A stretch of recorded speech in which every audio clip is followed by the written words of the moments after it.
Okay, so today I'm going to do yet another episode of me reacting to random YouTube videos, and they've been really random and they've been really limited, but actually that's kind of the way I like to do it, or I kind of let it go where it will, meaning, it becomes sort of tangential. Okay, I react to some Yu-Gi-Oh, it's a whole thing. It's a very dynamic sequence, right?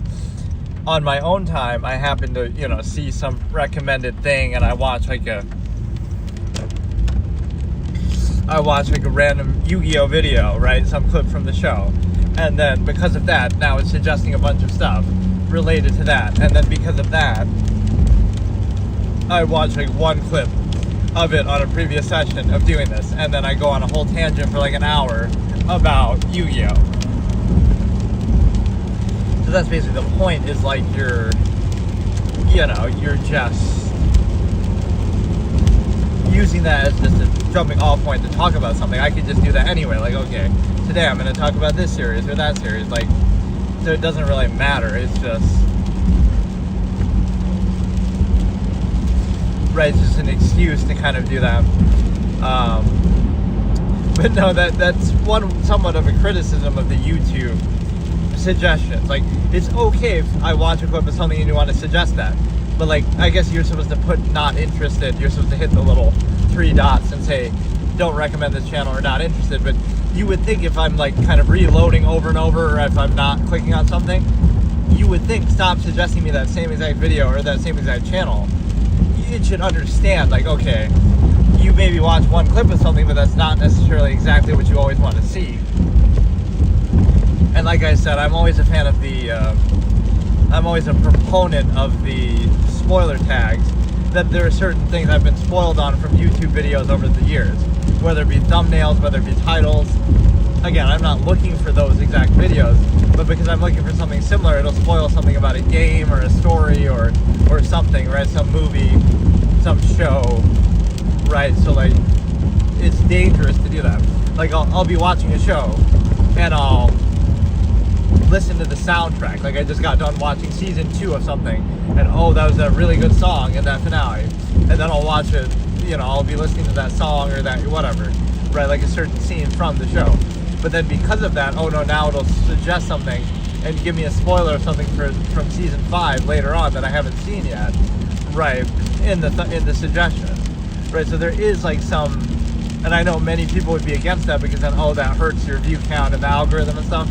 But that would be fair, because it's like, if something blatantly spoils something, like some major character's death in the show, right, or whatever, I should be able to have the option myself as the user to say, okay, I'll turn on this option. And I know there's add-ons probably for it, but in fact, I tried to use one like that once that was like, you type in what it is and then it won't show you anything related to that. But then I still got spoiled on something to do with that, because it was like Dark Souls or something, right? I was paranoid about that. So I typed in Dark Souls into that, and so now it'll block out any video that has Dark Souls in the title. But there was a video that didn't have Dark Souls in the title, but that was still about Dark Souls. Like, the title was something just specific, like, oh, Capra Demon this, or, it'll be about some detail within the game, but it doesn't actually have the name in the title, so that I still got spoiled on something. That's how ridiculous it is. And speaking of which, let me actually do that. I'm going to listen to some Dark Souls music. Fuck it, that's what I'll react to. Gwyn, Lord of Cinder, iconic song. This game is interesting because it's kind of low budget in a way. Like, it's one of the best games ever made, for sure. And I would say that, happily and proudly, and just the way I played it is actually kind of iconic. Not to like toot my own horn, but it was iconic. Like, I'm so invested. This is what I do. Forget about whatever, my hard mode challenges and stuff. Bro literally had 6 concurrent playthroughs going on in their first time playing the game. And like, how do you even explain that? Because like, I made my own character classes, and I said, I want to really build this up. And I decided to do it basically when, I have a video on this too. This is one of my proudest playthroughs ever too, and I wish I had it saved on video, but it's something that exemplifies me. It's nothing like to brag about, like, oh, look how good I am, or like showing off. It's nothing to do with that. It's just, it's an approach, it's an immersion thing. Like, I'm going through the game 6 times as different characters, different classes, taking sort of a different path. So part of the inspiration was when you get to the Anor Londo split, which of course I didn't know about that, right? You open up the 4 pathways to Seed the Scaleless and Nito and I guess the Witch of Izalith, but it's really the Bed of Chaos, and then the 4 Kings, right? So when you do that, what happens is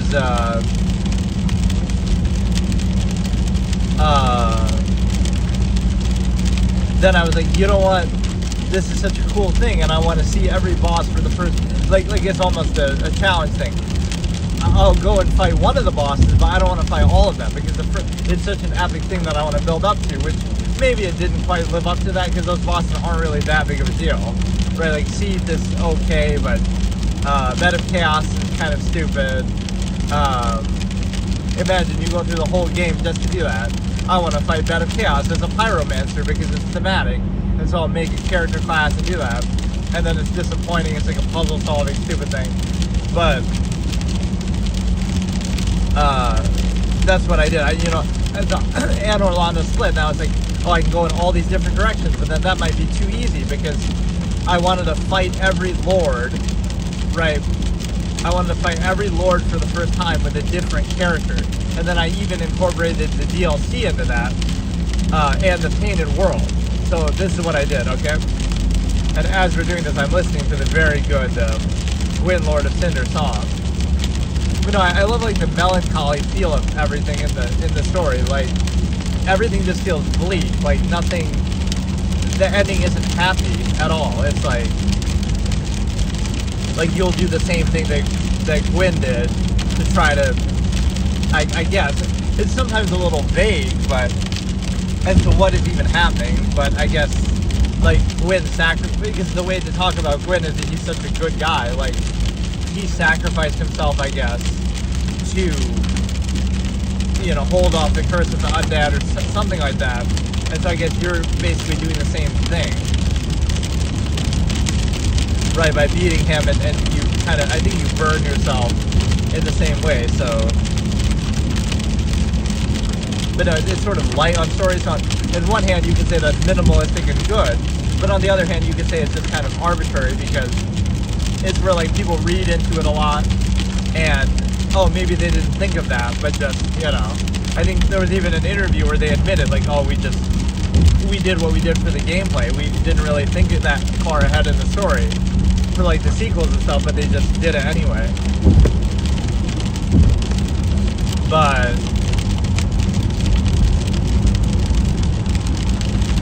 there was an experience I had on Manus that was one of the coolest things. There's so many moments actually in that game that I should like demonstrate and recreate.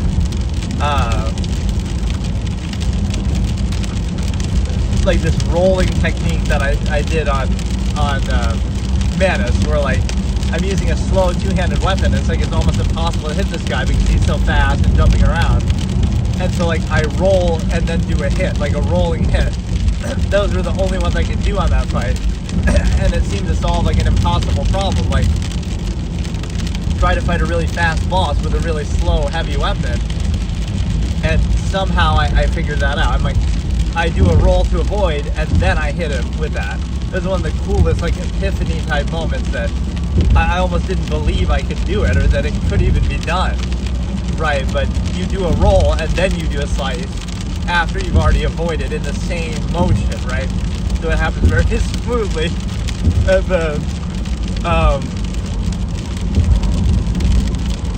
one of the other coolest moments is in gaming history is I'm going through that catacombs, like in the Tomb of the Giants type area, right? Long before, and I'm just exploring and I'm just doing that. Before you have divine weapons or before whatever. So like the skeletons aren't dying, but I make them. This is like, dude, I gotta make a video out of this. Like nobody copied this idea. I have this on video. What did I do? I didn't give up. I said, you know what, dude? Because that area has like a waterfall and hills. Look at what I do, man. I held up a shield or whatever, and I make them jump off the side. Like, is that intended somehow? Because there is an area for them to fall down, and there is an area, and there is, they do this like lunge attack that makes it almost possible for that to happen. So think about what I'm doing. I'm facing an immortal enemy that people would say, oh, and I wouldn't have known, but like, oh, you should have divine weapons, or oh, you gotta wait till later in the game, or whatever, right? But I was able to deal with it anyway by making them fall off. So I made them fall off the side and jump off into the waterfall to be able to get through that area anyway at a point where you're not even supposed to. So like, that is iconic level of creativity and just problem solving. Because again, either I didn't know about divine weapons, or I didn't care, or I was expecting maybe whatever. I didn't know much at the time. I was just kind of exploring. But assuming, you know, I couldn't do anything about that, it doesn't matter. I found a way to defeat an invincible enemy. Because when they fall down, I don't know if that counted as them dying. But even if it didn't, it doesn't matter, because there's nowhere for them to go, right? They'll fall down and then they can't get back up to you. So that was one of the coolest, most creative, dynamic things that I've ever seen in a game. Right, like that you're not meant to do that, but you just do it anyway. So this is like my nature. I face an impossible enemy and I find a way to do it. I don't know. The way that people said with PvZ hard mode, this will just become my own hype reel moment, but that it couldn't be done, or Luigi's Mansion super hard mode. But whatever, yeah, it's a really good song, really good game. But yeah, the low budgety element of it. Oh, but basically I faced every lord with a different character, so it's like the painted world. Oh, it's like I made a thief, a dexterity type character with melee weapons. It's like, oh, I make a little role play scenario that, you know, this thief's going to steal a painting and then he accidentally gets sucked in, and then, oh, that's why the painted world with the thief. So the first time I do the painted world is with the thief, and then the first time I do, you know, Seed the Scaleless is with like a bandit hybrid kind of character. I guess it was like strength. It was mainly strength, and then like I commit to just like one or two stats, and then the first time I did, so he was like a strength character but with a shield, and then the other strength character was just where I'm only allowed to use two-handed weapons, and that was where I go to the Artorias and the Madness area, right? Obviously, that was with the two-handed strength character, so that's the first time I'm facing each of these bosses with a different character, so it doesn't feel like, oh, you're over-leveled going into that. Not that that really matters in retrospect, but that's how much I was getting immersed, that I wanted that experience. In Bed of Chaos, I went with the Pyromancer character, and then with the other... This is my specialty, honestly, is like making formats. It doesn't matter, like, this is what I hate about modern gaming or whatever, where people try to be all egotistical about stuff, like, oh, you know, whether somebody's good or not, or this or that. Like, they're always trying to compete and show off. I don't care about that, really. Although I should get back into my permanent groove and stuff. But it's more like I would come up with a format, and then I might fail at that format, but I'll come up with it. Like, okay, let me try to do this playthrough with this challenge, with this limit, with this expectation. Right. So, we faced those bosses. Which ones am I forgetting? The four kings I faced, like, with the dexterity, like the hunter.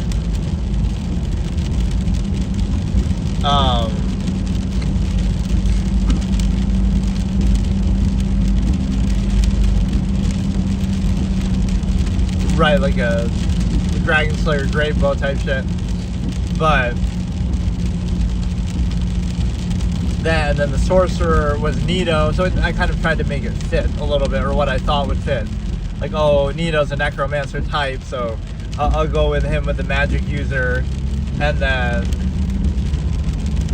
you know, whatever. So, but yeah, the low budget element that I was talking about is the fact that basically there's no lip syncing to the voice acting. There's some like glitchy, buggy type weird elements here and there. The visual presentation is good for the time, but it's not like groundbreaking. So there's something about it that feels like, even though it's one of the best games ever made, there was something that felt weird about it, right? Like, there is a low budget feel. Again, no lip syncing, no music except like in boss fights, no way to pause it, which I know people would try to act like, oh, that makes it hard or something. Even though Sekiro, you can't pause Sekiro, but therefore, you know, that must mean that game's easy and a joke. Like, this whole ego thing of trying to prove something is so dumb with games like that. But, like, with all honesty, and it's not even me trying to flex, but I didn't find Dark Souls hard at all, and I played it completely blind, right? But there were so many options that I chose not to even use, like the gold, pine, resin, and all these kind of items and different things, right? So playing it completely blind, and even handicapping myself because I felt like those things would be, whatever, I don't like to use consumable items like that feel like they're helping you. It was still too easy because, you know, range characters are super easy, even melee characters, like, okay, then you get the Black Knight sword, Black Knight Great Sword, just by, again, I don't know how these things work, but I'm just playing the game and I get them, so.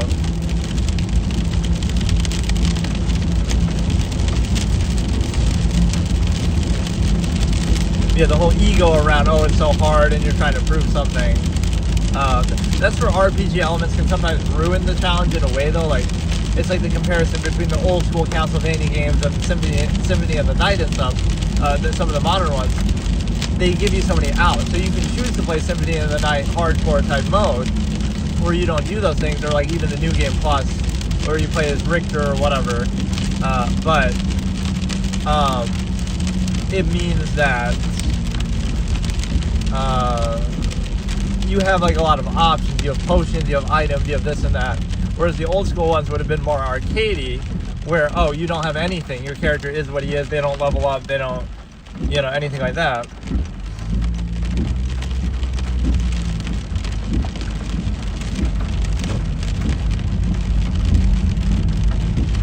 Right, your character doesn't level up or have a lot of these items. You'll get items like individually, like holy water and stuff, like a sub weapon, but not like a whole bag full of items and resistances and gear. And like, so again, even though I like those elements, and it gives you, now it'll give me a million Dark Souls recommendations, and even on stuff that I haven't finished, Dark Souls 2, and I haven't, and I guess I did 100% the game, and I wasn't even able to do everything without looking stuff up. Like, I had to look up, I think, the Painted World. I had to look up maybe even how to get to the DLC. Right, so there were things that I have to concede I didn't do on my own. I couldn't play it completely blind, or even like using those messages in the game, but that would still count to me as sort of cheating. Even like finding the 4 kings, I forget, there was something about that was a little bit confusing. I forget what exactly you have to do to unlock that area. You like drain the water, but I feel like, I don't know.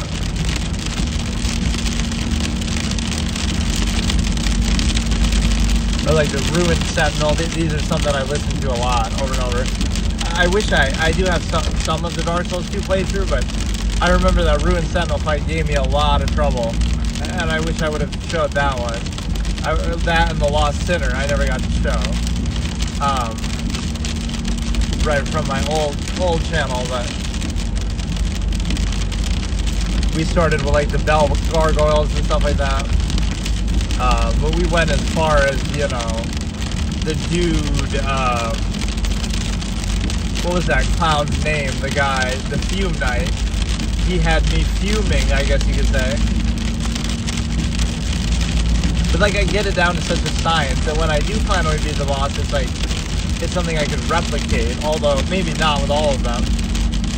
Did you ever hear the story of the 7-hour Calamine fight? The 1 HP, right? Within 1 hit of dying.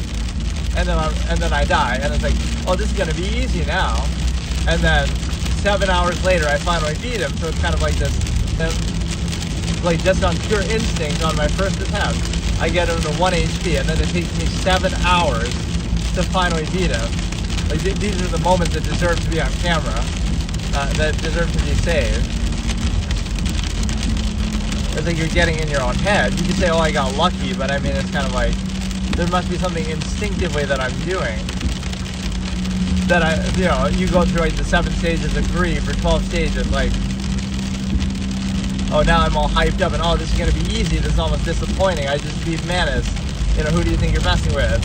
And then, oh, you get a little, you're confident, you're cocky, this is going to take no time at all, and then, okay, I just have to focus, I'm just, have to recoup, and then you get mad, and then you get disappointed, and then you get, like, just all these layers that, like, how is this taking me so long? But it's a psychological thing. That's, like, the worst effect you can have, and I sometimes have it, like, in chess or other things, like, of being overconfident or not taking it, like, fully seriously.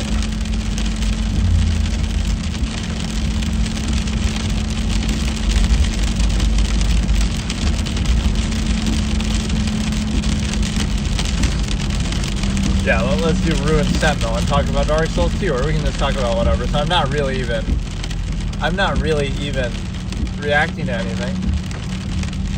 This one only has 90k views. I mean, it's just one random video was the first one that shows up. Whereas that had like in the millions.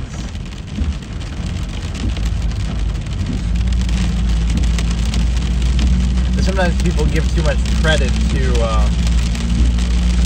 remember when I was still doing this playthrough, those were the good old days, but that was like in 2022.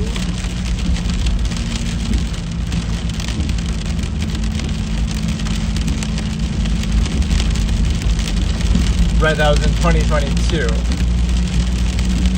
I gotta get back to doing like story games or permanent for playthroughs or like anything, where I just don't have the time or the... It's not even always just about time. It's like you want to get really immersed in it. It's like I could just do something, but I don't want to just do it. I want to really, be focused and commit to it. But no, I like my immersive style of doing stuff. That's the one thing I always retain, no matter what I do. Yeah, how do you make a boss hard in a Dark Souls game? Just clone them, make more units, like the 4 kings. Oh, you just take 1 unit and clone it 4 times. Or I was so disappointed that they weren't like different. I thought it was gonna work like Ornstein and Smog, where they'd be 4 different things with different roles and different abilities and whatever. Right? I wasn't expecting it to be the same king 4 times. More like 1 king. Right, this is kind of boring. But even the Ruined Sentinels are the same thing. Like, having 3 of them. Yeah, this song is really good.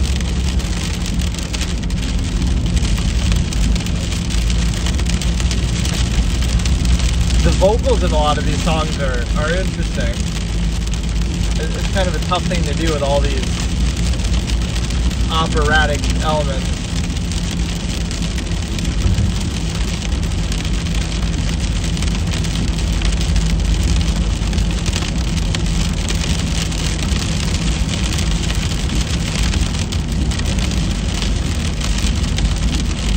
Yeah, that Alva, am I getting through to you, Alva? I was going to make a channel art of that if I had continued doing that.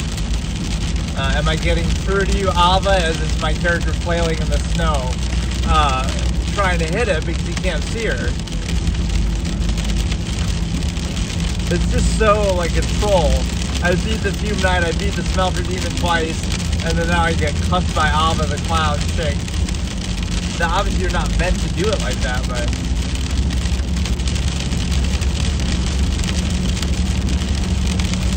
Yeah, there were so many good story games that we did there. The Obra Dinn was the godlike. That was such a sad... And I know what people would say too, because it like took me forever, but I was playing it blind, I was figuring everything out myself, and it's like... It was one of the most satisfying experiences ever, but I know how people would react, and oh, they would act all smart and hindsight bias and actual factor justification, and they probably didn't play it blind or whatever, and they would try to show off and say like, oh, you took so long, or they did it better. First of all, that doesn't matter, but second of all, I'm kind of skeptical. Like, I don't always believe that. People kind of say that with stuff like Path of Exile. everybody knows everything within the first 2 or 3 hours of playing, even though that's impossible. But that's how they were talking about it in my video. Like, I mathematically did not have enough time in that session to know or understand all the things they were talking about, right? Even if I read everything, the session would have been much longer then, right? Or whatever. Like, given the amount of time I played, it is mathematically impossible to have understood everything that people are suggesting. So, and to a degree, I don't want to know everything right off the bat. I like a sense of discovery and experimentation, and even if I do something quote-unquote wrong, that's part of the fun. That's just my build. That's just my choice. That's just my, you know, character that I'm making. So I just use this as an excuse to listen to Dark Souls music, but I guess I did give a bit of a retrospective on it. Yeah, that's one of my signature things. That, like, I do like all these different formats that are just, you know, for the sake of it, just for fun, just.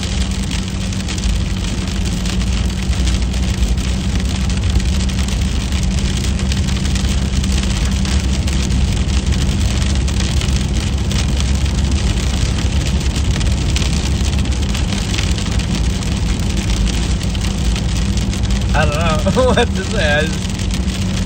I'm just vibing to the music, but, and you can probably barely hear me over the stupid rain and stuff, but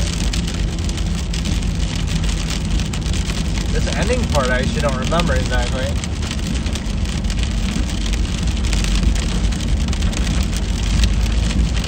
Yeah, this song is pretty sick. Let me pick like my favorite boss from the first 2 games. Like, who's my favorite boss for Dark Souls 2, first of all? I don't know if the Smelter Demon is really my favorite, but he's very challenging. Might, though, is kind of cool. And then, I don't know, the first game, I do like Manus quite a bit. Maybe like if I pick a non-DLC boss. I feel like a lot of them just aren't that challenging. Like, Nito is pretty easy, but kind of once you figure it out, or, you know, you don't aggro the big skeleton, or I managed to do all that without having divine weapons, I guess.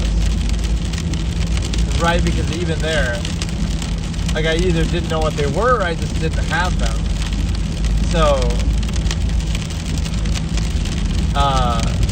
the solution there was like, oh, just let him keep killing the small skeleton and then just don't aggro the big one.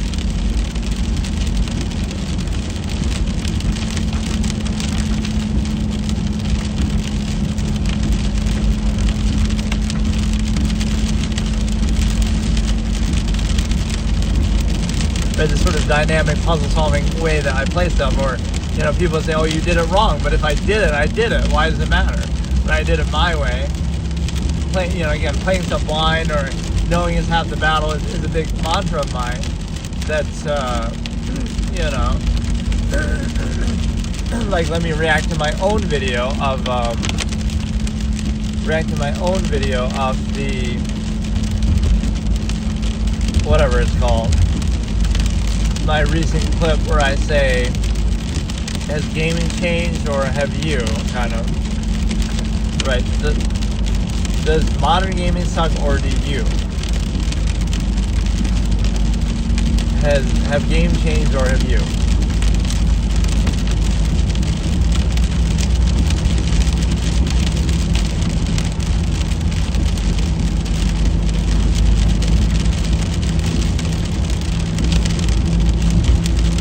Exploiting multiplayer for both microtransactions and ego and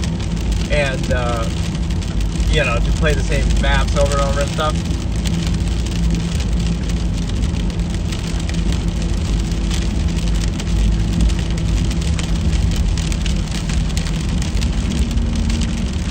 Older games could be cryptic.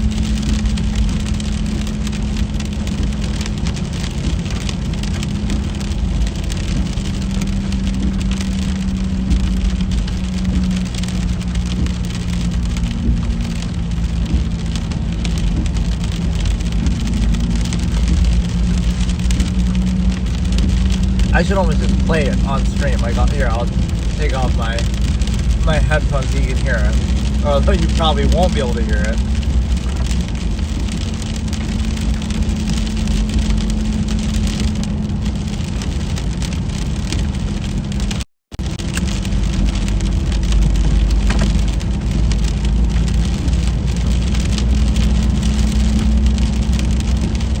You can say, why don't I react to more videos like that? But then I don't want potential copyright from the audio, although I kind of doubt it would count. But all right, so I got a comment I'll see if you can hear it.